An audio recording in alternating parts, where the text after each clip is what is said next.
उससे ज़्यादा इतनी चेंजेस नहीं हैं जितनी इनकम टैक्स में थी।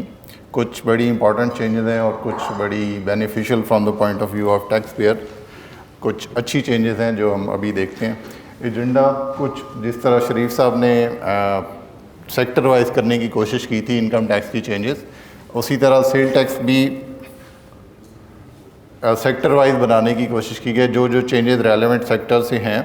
सो कुछ cottage industry, information technology, tier 1 retailers, listed company, sugars, फिर स्टील इंडस्ट्री और आखिर में जनरल अमेंडमेंट्स एंड लास्टली जो शेड्यूल्स में चेंजेस आए हैं उनको हम डिस्कस करेंगे और फिर federal excise duty. So moving quickly on to first that is cottage industry. Cottage industry आपको पता है कि उसकी सप्लाईज जो हैं वो 6 स्केजुअल आइटम है, एग्जाम्प्ट होती हैं।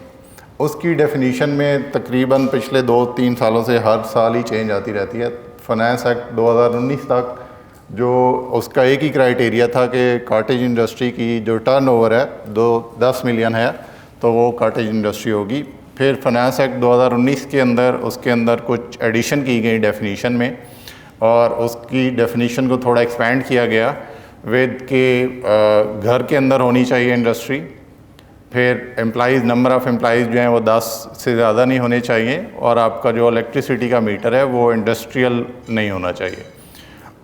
वो सारी कंडीशन मीट करनी चाहिए तो वो इंडस्ट्री कैटेगराइज करती थी कॉटेज इंडस्ट्री को। और लेकिन लास्ट जब ये चेंजेस आई डेफिनीशन में तो टर्नओवर की जो लिमिट 10 मिलियन थी उसको रिड्यूस करके 3 मिलियन तक कर दिया गया था। अब उसको 1-2 साल के बाद दोबारा जो लिमिट है उसको बढ़ा दिया गया है 10 मिलियन। बाकी कंडीशन उसी की उसी तरह से हैं। सो जब कम किया तो उसको एज ए रेवेन्यू मेजर लिया, अब बढ़ाया तो इसको एज ए रिलीफ मेजर ले रहे हैं।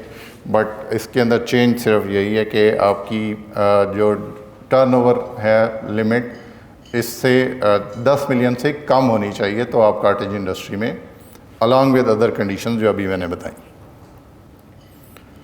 इंफॉर्मेशन टेक्नोलॉजी ये आजकल जैसे ऑनलाइन मार्केट प्लेस का दराज वगैरह की जो ऐप्स हैं उनको भी टैक्स नेट में लाने के लिए उसका पहले जो डेफिनीशन के अंदर कुछ डिफ़ाइन किया गया है कि ऑनलाइन मार्केट प्लेस है क्या, और उससे रिलेटेड फिर आगे उसको एज अ विदहोल्डिंग एजेंट के तौर पे भी शामिल कर लिया गया है।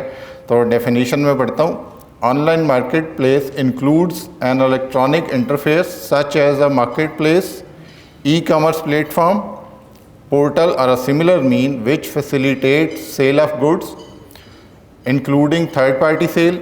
सो आपकी अपनी भी अगर प्रोडक्ट है तो उसको भी आप ऑनलाइन जैसे सेल होती है आप कर रहे। बहुत सारे हमारे रिटेलर्स जो हैं J.Dot, कैम्ब्रिज वगैरह वो ऑनलाइन अपनी गुड्स जो है वो सेल कर रहे हैं या फैसिलिटेट कर रहे हैं किसी और की थर्ड पार्टी की गुड्स जैसे कि दराज पे होती हैं। In any of the following manners namely by controlling the terms and condition of the sales, आप सेल्स की टर्म्स एंड कंडीशन को कंट्रोल कर रहे हैं। Authorizing the charge to the customers in respect of the payment for the supply और ordering और delivering the goods. तो जो पोर्टल ऑनलाइन आपके पोर्टल ऐप्स काम कर रही हैं ऑनलाइन जो ऑर्डर ले रही हैं और आपकी पेमेंट भी एक्सेप्ट कर रही हैं और गुड्स की डिलीवरी मैनेज कर रहे हैं वो इस सब में शामिल है। और इसकी डेफिनीशन को एक तो डिफ़ाइन किया गया है, इसकी डेफिनीशन जो इनकम टैक्स ऑर्डिनेंस में है वहाँ पे बहुत लिमिटेड है, उससे डिफरेंट है ये डेफिनीशन। वहाँ पे सिर्फ है कि ऑनलाइन पोर्टल जो कि फैसिलिटेट करता है कॉमर्स को, ऑनलाइन ट्रेड को, इसको थोड़ा वास्ट किया गया है। और इसके अगला जो इम्प्लीकेशन है कि जो विदहोल्डिंग एजेंट के तौर पे ऑनलाइन मार्केट प्लेस को भी शामिल कर लिया गया है। 11वें स्केड्यूल में इसको शामिल किया गया और इसमें डेट जो है from the date notified by FPR। तो शेड्यूल में इन्होंने ऐड तो कर दिया लेकिन फाइनेंस एक्ट जब आया था तो उस वक्त नोटिफाइड डेट नहीं थी, बट कल या परसों नोटिफिकेशन आया था और the from 30 September 2021 online withholding agent जो है ये भी एज ए विदहोल्डिंग एजेंट के तौर पे काम करेगा। सेल टैक्स ये अगर हमारा जो रेट कार्ड है इसके पेज 10 पे आप देखें, सबसे लास्ट में विदहोल्डिंग एजेंट का जो टेबल है ऑनलाइन मार्केट प्लेस और सप्लायर कैटेगरी है person other than active tax payer. तो जो अनरजिस्टर्ड सप्लायर होंगे ऑनलाइन मार्केट प्लेस को उनसे विदहोल्डिंग होगी eight the rate of 2% of the gross value of supplies. और अफेक्टिव डेट अभी नोटिफिकेशन में आ चुकी है, इसका नोटिफिकेशन सेपरेट आया है, कल ही आया था। 30 सितंबर ऑनवर्ड जो होगा ऑनलाइन मार्केट प्लेस भी as a withholding agent काम करेगा। नेक्स्ट जी टियर 1 रिटेलर्स, इसकी भी डेफिनीशन में चेंज आता रहता है तकरीबन हर साल ही। इस साल 2 चेंजेस की गई हैं, बाकी कंडीशंस वही हैं। इसकी जनरल कंडीशन जो हैं जैसे है कि आपके एयर कंडीशन मॉल में कोई रिटेलर्स काम कर रहे हैं या कोई ऑनलाइन इंटरनेशनल चेन या नेशनल चेन ऑफ स्टोर्स है वो काम कर रही है, या बल्क जो होलसेल और रिटेलर के तौर पे इंपोर्ट करते हैं चीज़ और फिर जनरल बॉडी ऑफ कंज्यूमर्स को और एज अ डिस्ट्रीब्यूटर्स को जो सेल कर रहे होते हैं वो।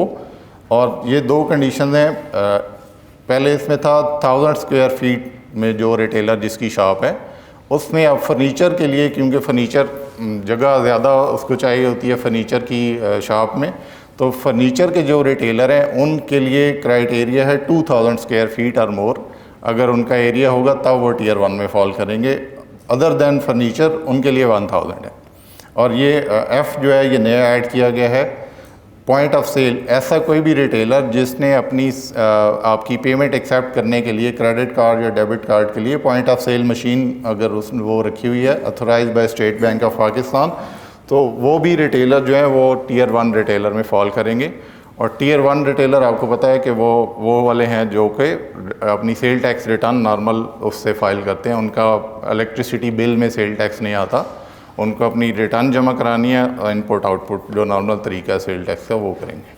और टियर 1 के रिलेटेड एक और चेंज था कि पिछले साल इसमें कैश बैक जो टियर 1 रिटेलर से जो कंज्यूमर से अगर आप परचेज़ करते थे तो आपको you are eligible to get 5% off the tax involve as a cash back. इसको अब ख़त्म कर दिया है और एक नई जो है प्राइस स्कीम वो अनाउंस की गई, उसका भी नोटिफिकेशन कल ही आया है। और अब आप अपनी ऑन टियर 1 रिटेलर से अगर आप इनवाइस परचेज करते हैं, उस इनवाइस को आपने टैक्स आसान ऐप एक है उस पे जाके आपने वो करना है, इनवाइस को पहले वेरीफाई करें, फिर अपने particular your name your email and mobile number 1 time है ये आप देंगे तो हर महीने लकी ड्रा होगा। और FBR कुछ प्राइस अभी उन्होंने अमाउंट नहीं अनाउंस की, बट हर महीने डिफरेंट अमाउंट होगी और डिफरेंट कस्टमर्स को लकी ड्रा के थ्रू कैशबैक जो है प्राइज़ मिलेगा।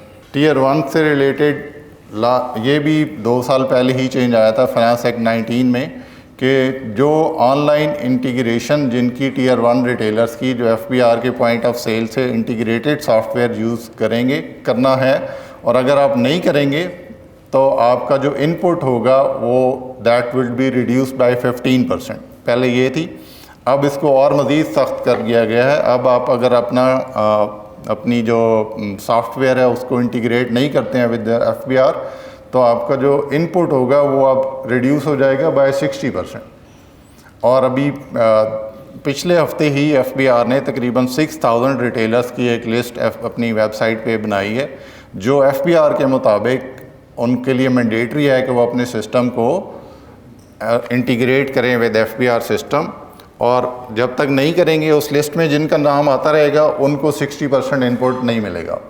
हर महीने की 5 तारीख को वो लिस्ट अपडेट होगी, और जो रिटेलर समझता है कि मेरा नाम इस लिस्ट में गलती से आया या मैं टियर 1 रिटेलर में फॉलो ही नहीं करता, उसको by the 10th of month apply करना है टू द कमिश्नर और अपने ग्राउंड बताने हैं एप्लीकेशन के थ्रू कि जी ड्यू टू दिस रीज़न मेरा टियर 1 रिटेलर में मैं फॉल नहीं करता या I am not required to integrate my software.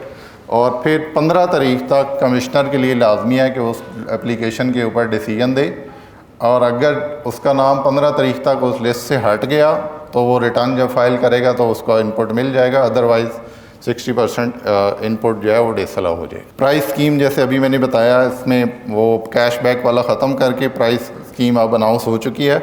और इसी तरह मिस्ट्री शॉपिंग भी है। एक तो FBR अपनी कोई फर्म, उसमें फर्म का वर्ड है नोटिफिकेशन में कि FBR किसी फर्म को ऑथराइज़ करेगी कि वो जाके किसी भी टियर 1 से जाके शॉपिंग करे और देखे कि वो इनवाइस जो है वो उस पर इंटीग्रेटेड सॉफ्टवेयर के थ्रू FBR के सिस्टम में रिपोर्ट हो रही है या नहीं हो रही, और अगर नहीं होती तो they are required to report to FBR, और FBR फिर उस पर करेगा, एक्शन लेगा।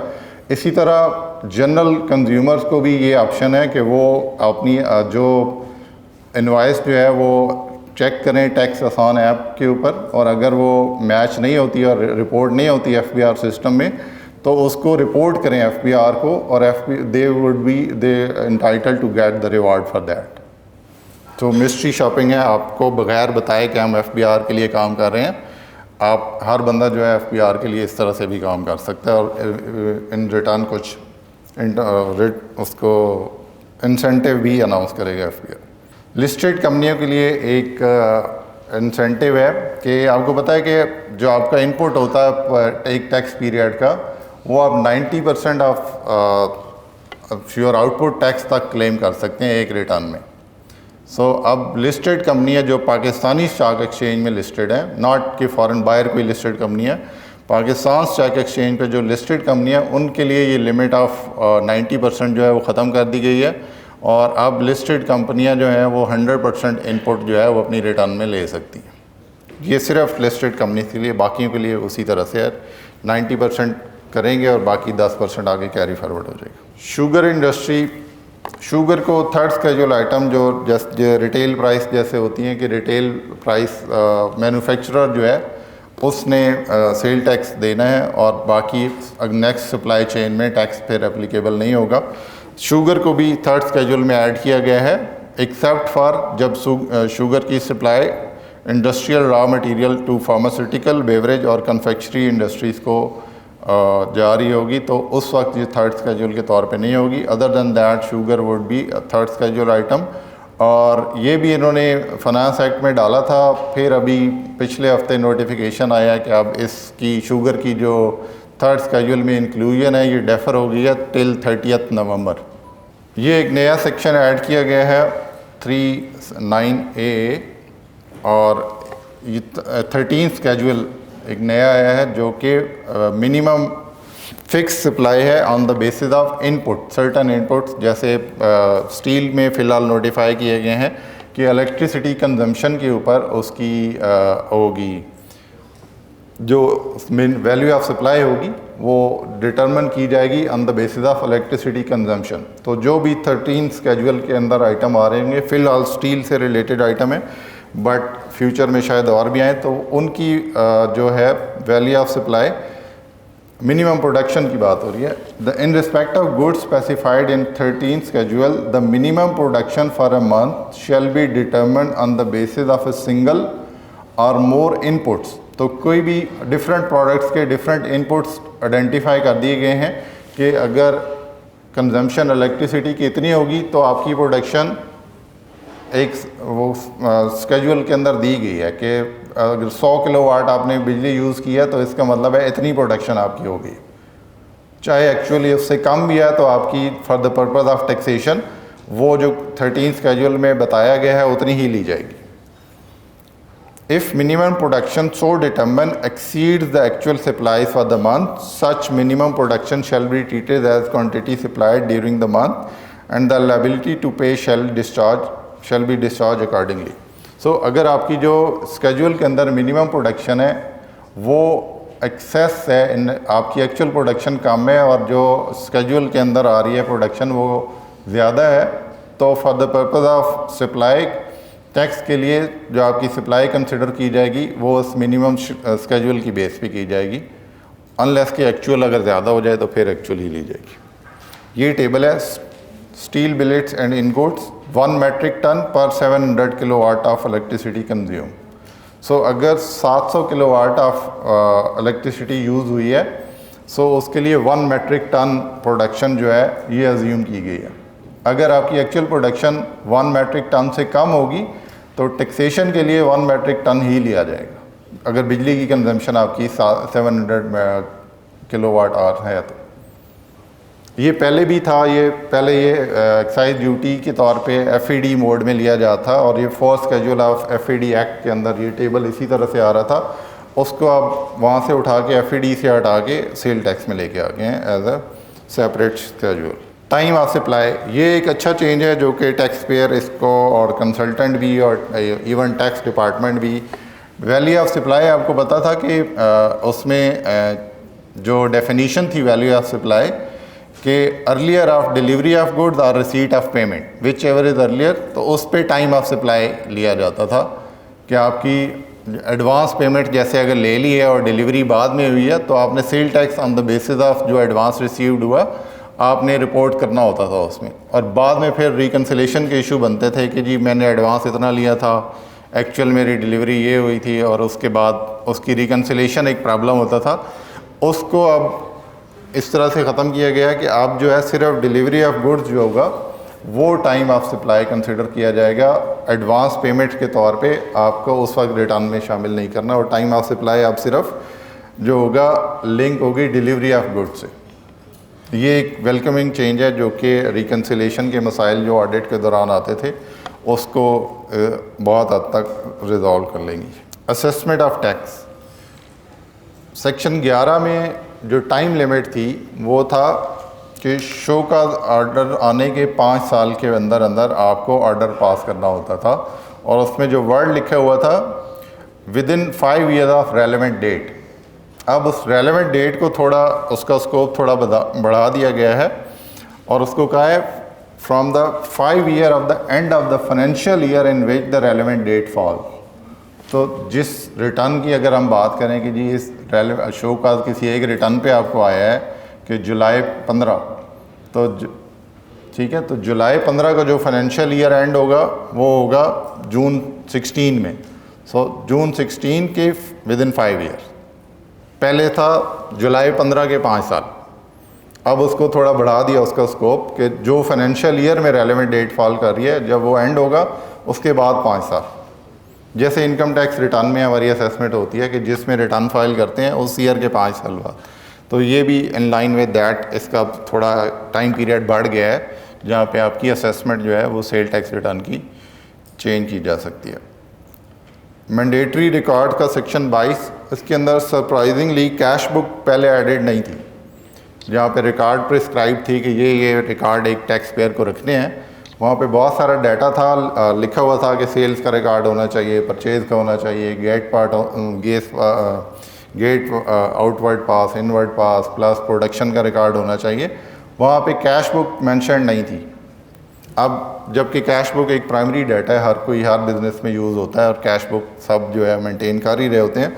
अब उसको लॉ में भी लिख दिया गया है cash book is added to record plus electronic version of record भी प्रिस्क्राइब किया गया है कि अगर आप पेपरलेस एनवायरनमेंट में जा रहे हैं और आपका रिकॉर्ड जो है हार्ड कापी में नहीं है तो इलेक्ट्रॉनिक वर्जन जो है वो भी एक्सेप्टेबल होगा फॉर टैक्सेशन। अगेन एक बहुत अच्छा चेंज जो है सेल टैक्स रिटर्न में एक्सटेंशन ऑफ डेट का कोई टाइम अगर आपको एक्सटेंड करवाना है रिटर्न फाइलिंग का, वो पहले लॉ में कोई प्रोविज़न नहीं अवेलेबल थी। जैसे इनकम टैक्स में होती है कि आप एक्सटेंशन अप्लाई करते हैं और आपको 15 दिन की मिल जाती है, सेल टैक्स में ऐसा नहीं था। ड्यू डेट के ऊपर अगर आपने नहीं रिटर्न जमा कराई तो आपको पेनल्टीज़ और वो जो भी उसके प्रोसीजर्स होते थे वो एप्लीकेबल हो जाते थे। अब जो है 15 दिन की एक्सटेंशन आप अप्लाई कर सकते हैं इन केस ऑफ नीड। आप कमिश्नर को अप्लाई करेंगे, कमिश्नर के पास पावर आएंगे 15 दिन की, और अगर आपको फर्दर फिर भी एक्सटेंशन चाहिए तो चीफ कमिश्नर भी 15 दिन के एडिशनल आपको दे सकता है। तो ये एक in line with income tax return, ये भी एक अच्छा चेंज है जो कि बाज़ दफ़ा सर्कमस्टांसेस ऐसे होते हैं कि आप ड्यू डेट पे रिटर्न फाइल नहीं कर सकते, तो उसका एक रिलीफ इन द सेंस कि अब आप एक्सटेंशन अप्लाई करके 15 दिन की 2 दफ़ा 15 दिन की from the commissioner and then to chief commissioner वो आप ऑब्टेन कर सकते हैं। ट्रांजैक्शन बिटवीन एसोसिएट्स, इसके लिए एफबीआर ने अभी तक रूल्स बनाए नहीं हैं, बट कमिश्नर को एम्पावर कर दिया गया है कि वो एसोसिएटेड कंपनी या पर्सन के दरमियान ट्रांजैक्शन की वैल्यूएशन और उसकी आर्म लेंथ ट्रांजैक्शन की वैल्यू की डिटर्मिनेशन के लिए रूल्स जो हैं वो नोटिफाई करेंगे। अभी रूल्स आए नहीं हैं इसके लिए, बट एम्पावर है कमिश्नर। स्पेसिफाइड गुड्स जो हैं रूल्स है इनकम टैक्स का 150 ZF, वहाँ पे मेंशन है स्पेसिफाइड गुड्स कौन सी हैं, वो मैंने यहाँ पे लिस्ट डाउन कर दिया। Tobacco products, beverages, sugar, fertiliser, cement और पेट्रोलियम प्रोडक्ट्स। ये जो प्रोडक्ट्स हैं इनके जो मैन्युफैक्चरर्स हैं इनके लिए मैंडेटरी है कि वो अपना ब्रांड लाइसेंस या स्टॉक कीपिंग यूनिट वो ऑब्टेन करें, और हर जो इनका प्रोडक्ट है उसके ऊपर वो लाइसेंस नंबर और वो उसके ऊपर लगा होना चाहिए। और अगर कोई भी प्रोडक्ट उनकी विदाउट लाइसेंस नेम या ब्रांड नेम सेल हो रही होगी तो FPR is empowered to confiscate या डिस्ट्रक्ट उन चीज़ों को वो कर सकता है। इसकी भी अभी नोटिफिकेशन आ चुका है जिसमें इसकी प्रोसीजर टू ऑब्टेन जो लाइसेंस जो है वो आ चुके हैं। आपको कमिश्नर को अप्लाई करना है अपनी प्रोडक्ट्स को और फिर कमिश्नर उसकी आपकी एप्लीकेशन की असेसमेंट करके आपको लाइसेंस इशू करेगा और वो लाइसेंस नंबर प्लस अगर कोई उसका मोनोग्राम या जो भी है वो आपकी हर बैग ऑफ अगर फर्टिलाइज़र है या शुगर है या जो भी है प्रोडक्ट तो उसके ऊपर वो लगा होना चाहिए। रिकवरी ऑफ टैक्स में ये इनकम टैक्स, एक्साइज ड्यूटी और सेल टैक्स तीनों में ये ऐड किया गया है कि फॉरेन जुरिस्डिक्शन का कोई टैक्स है अगर वो कोई रिक्वेस्ट करते हैं पाकिस्तानी अथॉरिटीज़ को तो रिकवरी ऑफ टैक्स के रूप वो जो नॉर्मल हमारे लॉ में प्रोविजंस हैं वो फॉरेन टैक्स की रिकवरी में भी एज इट इज़ एप्लीकेबल होंगे। डिटेल रिफ़ंड, अगर कोई रिफ़ंड आपका असेस हो चुका है और 45 डेज़ के अंदर आपको रिफ़ंड ऑर्डर इशू होने के 45 डेज़ के अंदर रिफ़ंड अगर नहीं मिलता तो आपको उसके ऊपर एक्स्ट्रा पेमेंट भी at the rate of KIBOR वो आपको you are eligible to get. Section 73 में जहाँ पे ट्रांजैक्शन कुछ होती हैं कि जी 50,000 से एक्स्ट्रा ज़्यादा अमाउंट की पेमेंट है तो अनलेस बैंकिंग चैनल से नहीं की है तो इनपुट नहीं मिलेगा उसको।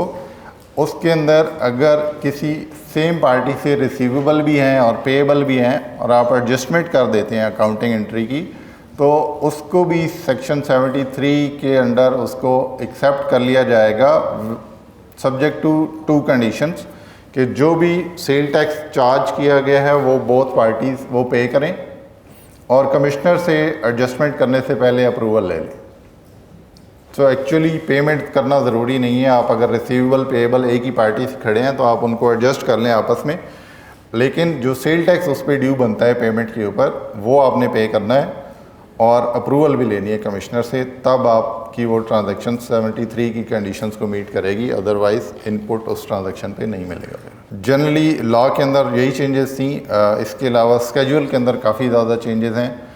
जिस तरह इनकम टैक्स में बहुत ज़्यादा एग्जामेशन ख़त्म की गई हैं, इसी तरह सेल टैक्स के अंदर भी बहुत सारे स्केड्यूल्स के अंदर जो एग्जेम्प्टेड आइटम्स थे उनको डिलीट कर दिया गया है, कुछ मॉडिफिकेशन हुए हैं, तो हम जल्दी इनको एक दफ़ा देख लेते हैं। 5th स्केड्यूल के अंदर ओमिशंस हैं, ये 4 जो प्रोडक्ट्स हैं इसमें ऑयल एंड गैस से हमारे पास 2 साहब बैठे हुए हैं। सीरियल नंबर 10 है पेट्रोलियम क्रूड ऑयल। अब क्रूड ऑयल के ऊपर इसका मतलब है पहले ज़ीरो रेटेड आइटम था, अब वो ज़ीरो रेटेड ख़त्म कर दी गई है, अब उसके ऊपर सेल टैक्स एप्लीकेबल होगा। अभी जुलाई की रिटर्न आपकी नेक्स्ट वीक ड्यू होगी, तो आपने जो आपकी जुलाई की सप्लाईज़ हैं उसके ऊपर सेल टैक्स चार्ज करके, वो जिस तरह गैस में आप पहले भी कर रहे थे तो आप ऑयल के ऊपर भी आपने सेल टैक्स चार्ज करना। इसी तरह ऑयल एंड गैस सेक्टर की जो सप्लाईज थी, जो आप प्लांट एंड मशीनरी वगैरह थे उसके ऊपर भी एग्जामेशन होती थी, वो भी अब ख़त्म हो गई हैं। कॉन्ट्रैक्टर की भी locally manufactured plant and machinery to petroleum, जो manufacturer of plant and machinery थी उनको भी एग्जामेशन अवेलेबल थी अगर वो ऑयल एंड गैस सेक्टर को सप्लाईज कर रही थी, वो भी अब ख़त्म हो गई हैं। सीरियल नंबर 16 एंड 17 ये पहले 6 कैजुअल आइटम थे। Milk and fat milk, fat field milk, ये पहले थे 6 कैजुअल, मीनिंग कि पहले ये एग्जाम्प्ट होते थे, अब इनको ज़ीरो रेटिंग कर दिया गया है। ज़ीरो रेटिंग का मतलब अब इसके ऊपर इनपुट भी मिल जाएगा, पहले ये सिर्फ एग्जाम्पशन थी। टेबल 1 6 कैजुअल आपको पता है एग्जाम्पशन आइटम का होता है, उसके अंदर एडिशन जो छोटी गाड़ियाँ थी, electric vehicle, 4 wheeler, small 150 kilowatt hour battery life जिनकी आती है, उनको एग्जाम्पशन है 30 जून 2026 तक उनकी इंपोर्ट। फिर goods temporarily imported into Pakistan bye international athletes which shall be subsequently taken by with them with in 120 days of temporary import of auto disable syringes. इसी तरह कुछ और भी आइटम है। स्पेशल जोन, जैसे इनकम टैक्स में हमने पढ़ा था, स्पेशल जोन अथॉरिटी जो बनी थी और उसके अंदर बहुत सारी एग्जाम्पशन इनकम टैक्स में अवेलेबल है, वो सेल्स के अंदर भी import of plant and machinery, equipment and raw material for consumption of these item with in the special technology zone by special technology zone authority, zone developer and zone enterprise, तो तीनों को available है। Authority को भी, developer को भी और zone enterprises को भी जो import of plant and machinery है। टेबल 1 से कुछ ओमिशन भी हुई हैं। ज़्यादातर जो फूड आइटम थे वो टेबल 1 से, टेबल 1 में आपको पता है इंपोर्ट भी और लोकल सप्लाई दोनों मेंशन होती थी। अब कुछ चीज़ें टेबल 1 से डिलीट करके उनको टेबल 2 में डाल दिया गया है। ज़्यादातर जो इम्पोर्टेड फूड आइटम से उनकी एग्जेम्पशन ख़त्म कर दी गई है और सिर्फ लोकल सप्लाईज जो है उन चीज़ों की वो रहने दी गई है। ये आइटम तो बिल्कुल ही टेबल 1 से ख़त्म है। इसमें इंटरेस्टिंग एक दो चीज़ें हैं। Ice and serial number 27, ice and water, ठीक है। रिटेल ब्रांड के अलावा अगर पानी जो है उसके ऊपर भी सेल टैक्स पे एग्जाम्पशन थी, अब नहीं है। इसका मतलब है पानी के ऊपर भी सेल टैक्स लग गया। तो पानी के जो बिल आएंगे उसके ऊपर, जैसे बिजली के बिलों में सेल टैक्स होता है, और अब पानी के बिलों में भी सेल टैक्स आया करेगा। इसी तरह साल्ट है, सीरियल नंबर 29, साल्ट अगर ब्रांड नेम और रिटेल पैकिंग के अलावा सेल हो रहा है तो उसके ऊपर भी अब सेल टैक्स है, पहले नहीं था। बैंगल्स, बाइसिकल, एनर्जी लैम्प वगैरह। मॉडिफिकेशन है कुछ सीरियल नंबर के जो आइटम्स थे उनकी सिर्फ डिस्क्रिप्शन चेंज की गई है, बाकी उनकी पीसीटी हेडिंग वगैरह वही थी। ये मैं बता रहा था कि जो चीज़ें टेबल 1 से ट्रांसफ़र करके टेबल 2 में डाल दी गई हैं, मोस्टली इसमें फूड आइटम है। इसका मतलब है जो लोकल सप्लाईज हैं वो सिर्फ एग्जाम्प्ट हैं, उनकी इंपोर्टेड अगर सप्लाई है तो वो एग्जाम्पशन नहीं होगी। टेबल 1 के अंदर इंपोर्ट और वो दोनों थी, टेबल 2 में सिर्फ लोकल सप्लाई की एग्जाम्पशन है। तो sugar beet, fruit juices, milk and cream, flavoured milk, yogurt, butter, whey excluding sold in retail packing, desi ghee, process cheese, frozen item, meat and similar products, ये सारी चीज़ें हैं जिनकी लोकल सप्लाई एग्जाम्प्ट रहेगी, but import अगर करेंगे तो वो टैक्स होगा। पहले इंपोर्ट के ऊपर भी एग्जाम्पशन थी, पहले ये टेबल 1 आइटम थे, अब इनको टेबल 1 से निकाल के टेबल 2 में डाल दिया गया है। मीनिंग देयर बाय कि सिर्फ local supply of these item would be exempt. अगर चीज़ या मिल्क वगैरह आप बाहर से इंपोर्टेड होगा तो उसके ऊपर सेल टैक्स होगा। कुछ चीज़ें लोकल सप्लाई के ऊपर टेबल 2 से ओमिट की गई हैं, जिसमें कंस्ट्रक्शन से रिलेटेड कुछ आइटम है। Supplies made by manufacturers of marble and granite having annual turnover less than 5 million. फिर ब्रिक्स, क्रश स्टोन, एलईडी और SMD lights, cotton seed oil. तो एलईडी लाइट्स आप बनाते हैं तो अब्दा साहब, एलईडी लाइट्स के ऊपर टेबल 2 में ओमिशन है, इसका मतलब है लोकल सप्लाई आप एग्जाम्पशन ख़त्म है। अमेंडमेंट इन स्केड्यूल 2, ये नई चीज़ें ऐड हुई हैं। सप्लाई ऑफ लोकली प्रोड्यूस सेल्यूस और वीट ब्रान। एडिशन टेबल 3 जहाँ पे विद कंडीशनल एग्जाम्पशन होती हैं। तो import of POS machine, point of sale machine की इंपोर्ट के ऊपर टैक्सेस ख़त्म किए गए हैं, बिकॉज आप जैसे हमने देखा इनकम टैक्स में भी उनको एग्जाम्पशन दी गई है। फिर सेल टैक्स उसके ऊपर भी उसको सेल टैक्स लगाने के लिए, क्योंकि टीयर 1 रिटेलर को पीओएस मशीनरी को इनकरेज किया जा रहा है फॉर डॉक्यूमेंटेशन ऑफ इकानमी।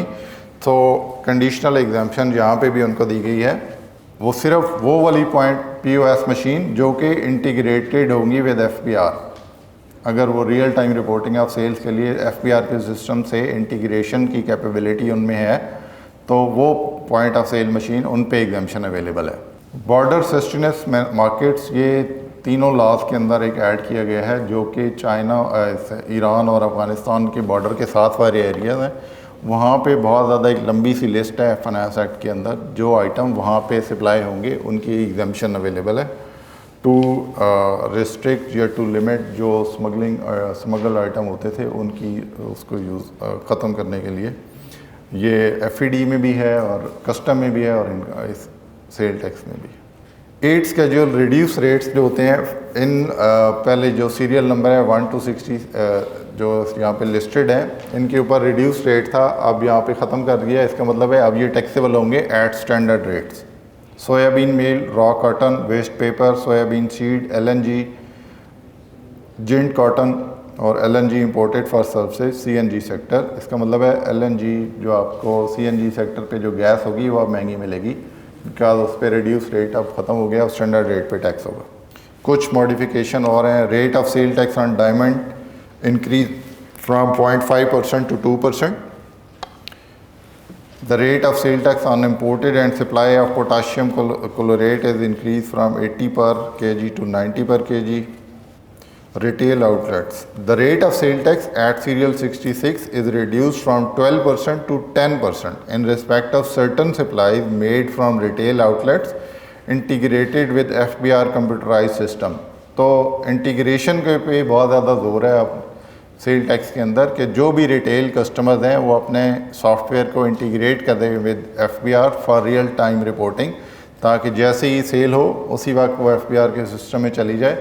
और उस केस में रिटर्न फाइलिंग भी फिर ऑटोमेटिकली हो जाएगी। जब मंथली आपकी अगर आप एक्चुअली सारी सेल रिपोर्ट कर रहे हैं तो रिटर्न फाइलिंग की जो आपकी रिस्पॉन्सिबिलिटीज़ और जो उस तरह से काम ज़्यादा आपको रिटर्न फाइल करने के लिए चाहिए होता है वो भी रिड्यूस हो जाएगा।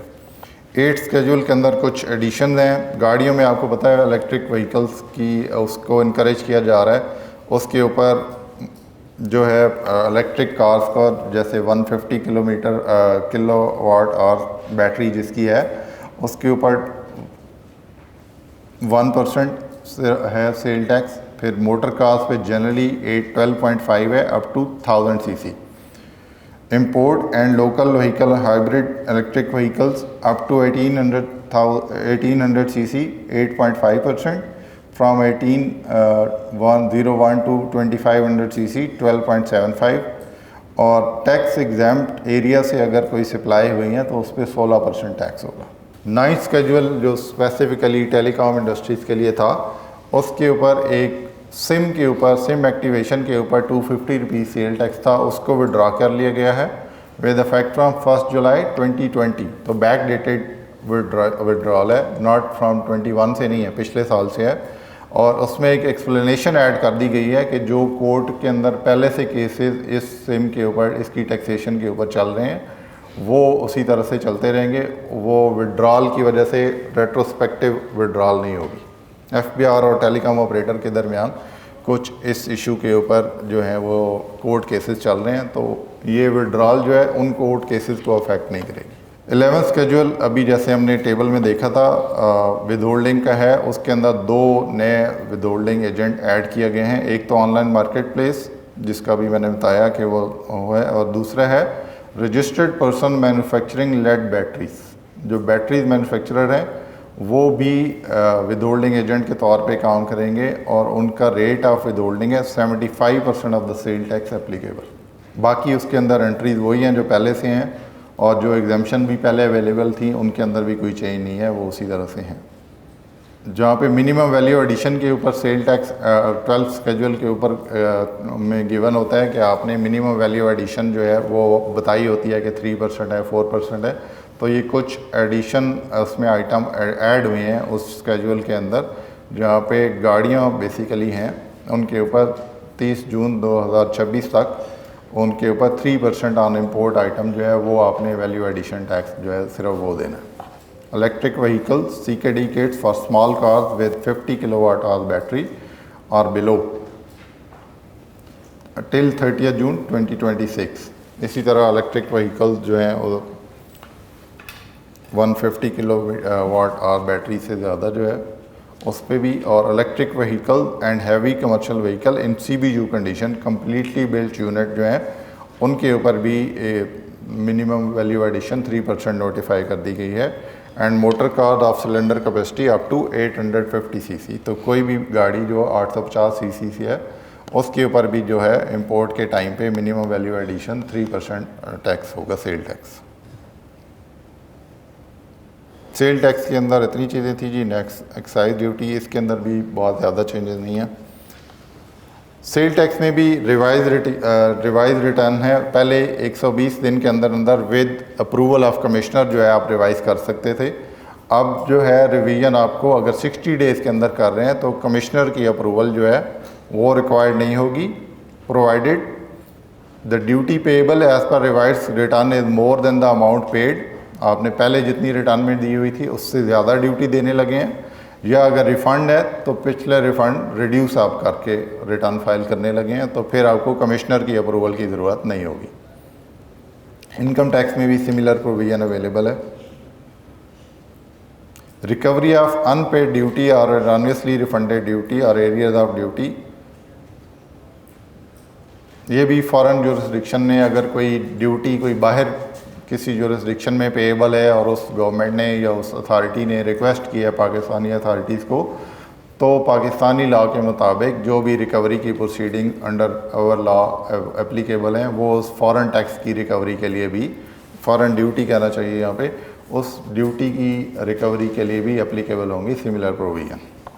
सेक्शन 4 में लॉ ऑफ फाइनेंस एक्ट में लिखा हुआ कि सब सेक्शन 4 में एडिशन है, जबकि सब सेक्शन 4 पहले से अवेलेबल था। This should have been subsection 5। Licensing of brand name जैसे सेल टैक्स में था, तो सिमिलर अगर एक्साइज ड्यूटी मोड में वो स्पेसिफाइड गुड्स ही हैं, उन गुड्स के ऊपर अगर एक्साइज ड्यूटी एप्लीकेबल है तो वो भी ब्रांड नेम और लाइसेंसिंग के लिए अप्लाई करेंगे। तब अनलाइसेंस्ड गुड्स या ब्रांड नेम अगर नहीं हुआ तो एम्पावर्ड है taxation authorities to confiscate those goods. Foreign jurisdiction के साथ एग्रीमेंट्स जो हैं आप कर सकते हैं फॉर रिकवरी ऑफ ड्यूटीज़ के लिए। एक्सचेंज ऑफ इंफॉर्मेशन के एग्रीमेंट्स जो हैं, FBR has been empowered to share data और information with any other ministry और division of the federal government और प्रोविंशियल गवर्नमेंट। सो FBR के पास जो डाटा है टैक्स पेयर का, अब FBR फेडरल गवर्नमेंट की किसी भी अथॉरिटी या प्रोविंशियल गवर्नमेंट की किसी अथॉरिटी के साथ वो शेयर भी कर सकता है, जैसे PRA के साथ, KPRA के साथ या SRB के साथ, या और भी कोई अथॉरिटी अगर हैं उनके साथ भी डाटा शेयर हो सकता है। इसी तरह federal government is empowered to enter into a bilateral और अ मल्टीलैटरल कन्वेंशन और इंटर गवर्नमेंट एग्रीमेंट्स और सिमिलर एग्रीमेंट्स और mechanism for assistance in recovery of duties. तो ये एक एनेबलिंग प्रोविजन लॉ में डाली गई है कि गवर्नमेंट को एम्पावर किया गया है कि वो किसी फॉरेन बायर की किसी गवर्नमेंट या मल्टी गवर्नमेंट अगर कोई एग्रीमेंट हो रहा है तो उसके अंदर पाकिस्तान भी एंटर हो सकता है फॉर रिकवरी ऑफ ड्यूटीज़ या असिस्टेंस प्रोवाइड करने के लिए। इसके स्केड्यूल के अंदर भी कुछ एडिशन आई हैं। टेबल 1 में जो ये इन आइटम पे एक्साइज ड्यूटी विड्रॉ कर ली गई, बट ये जो हैं अब इसके एक्साइज ड्यूटी विड्रॉ कर ली गई है बट सेल टैक्स में इसको शामिल कर लिया गया है। तो एक्सेप्ट फॉर सीरियल 57 यहाँ से ये विड्रॉ हुए हैं और सेल टैक्स के अंदर एडिशन आ गई है। तो एक्साइज ड्यूटी ख़त्म, पहले ये sale tax excise duty in the sale tax mode लिया जा रहा, sale tax in the mode excise duty mode लिया जा रहा था। अब एक्साइज ड्यूटी से इसको हटा के सेल टैक्स स्केड्यूल में ही शामिल कर लिया गया है। सीरियल 1, 2 एंड 58, 57 जो है वो पहले ही रिटेल प्राइस में पहले ही शामिल था। टेबल 1 के अंदर एक न्यू एडिशन थी, tobacco mixture in electrically heated tobacco by whatever name called, जो इलेक्ट्रिक सिगरेट्स वगैरह होते हैं उसके ऊपर ₹5200 पर केजी के हिसाब से एक्साइज ड्यूटी है। मॉडिफिकेशन एक इसमें आई है 30 जून 2026 तक इलेक्ट्रिक व्हीकल्स के ऊपर जो ड्यूटी थी उसकी एग्जेम्पशन है, बल्कि रेट जो है यहाँ पे 2.5 मेंशन है जी। कुछ 1000 सीसी से कम पे एक्साइज ड्यूटी, 1000 सीसी तक जो गाड़ियाँ हैं उनकी एग्जेम्पशन पहले 2.5% एक्साइज ड्यूटी लगती थी, अब जो है वो 0 है। 1000 से अबव पे भी पहले 5% था, अब 2.5 कर दिया गया है। और मोर देन 2000 सीसी जो है पहले 7.5 रेट था, अब 5 कर दिया। सर्विसेज के ऊपर rate of FED and telecom services is reduced from 17% to 16%। Mobile phone call exceeding 5 minutes duration is to be charge FED at 75 paisa per call in addition to above FED। So long duration की calls के ऊपर अगर 5 minute से ज़्यादा duration होगी तो 75 paisa per call FED additional लगेगी। Sale tax के ऊपर FED 16% से extra. Banking company digital payment के ऊपर एग्जेम्पशन है FED के ऊपर। जनरली बैंकिंग जो सर्विस कंपनियां वो ले रही होती हैं उसकी फ़ी के ऊपर FED भी लगता है 16%, लेकिन जो डिजिटल पेमेंट वो आपसे एक्सेप्ट कर रही होती हैं उसके ऊपर उनकी कोई फ़ी भी अगर चार्ज कर रहे हैं उस फ़ी के ऊपर एक्साइज ड्यूटी नहीं करेंगे, ताकि बैंक वो कस्टमर्स को कम रेट पे सर्विसेज मिलें और ज़्यादा लोग इनकरेज हों with digital payments. Third schedule conditional exemption जहाँ पे अवेलेबल हैं, बल्कि ये बॉर्डर सस्टेनेंस मार्केट्स में उसी तरह से एनिमल फैट्स और oil and their fractions, vegetable fats, vegetable oil, ये भी कंडीशनल एग्जाम्पशन है जहाँ पे provided that such item in case of import shall be allowed clearance by the custom authorities subject to furnishing of bank guarantee equal to the duty involve. So bank guarantee पहले आप देंगे जितनी duty बनती है कि ये उसी area में चीज़ जो है वो कंज्यूम हो जाएगी, तो तब आपको कंडीशनल एग्जाम्पशन अवेलेबल है। अगर उस एरिया से वो बाहर चली जाएगी तो आप बैंक गारंटी वो टैक्स अथॉरिटीज इन कैश कर सकते हैं। हम सर ज़ुहैब है फ्रॉम ओरिएंट एक्सप्रेस LDI। ये जो मोबाइल के ऊपर इन्होंने कहा है, मोबाइल कॉल्स के ऊपर 75 पैसा पर कॉल, ड्यूरेशन जो है जो उसकी 5 मिनट से ऊपर जाती है। इसमें मुझे बताएं कि सिर्फ GSM ऑपरेटर्स के लिए है या जो बैक एंड पे इंटरकनेक्ट प्रोवाइड कर रहे होते हैं जैसे हम LDI ऑपरेटर हैं उनके लिए भी ये है? फॉर एग्जांपल इंटरनेशनल कॉल आती है टर्मिनेशन, हाँ टर्मिनेशन के ऊपर, या लोकल टर्मिनेशन है लेकिन बैक एंड पे है, एंड यूज़र को हम नहीं पहुंचा रहे, उसके लिए भी यही है एप्लीकेबल? लिखा तो सिर्फ मोबाइल फ़ोन कॉल है, और एज़ पर माई अंडरस्टैंडिंग ये सिर्फ टेलीकॉम ऑपरेटर जो हैं जो चार्ज करते हैं एंड कंज्यूमर से, उन्होंने चार्ज करना होगा।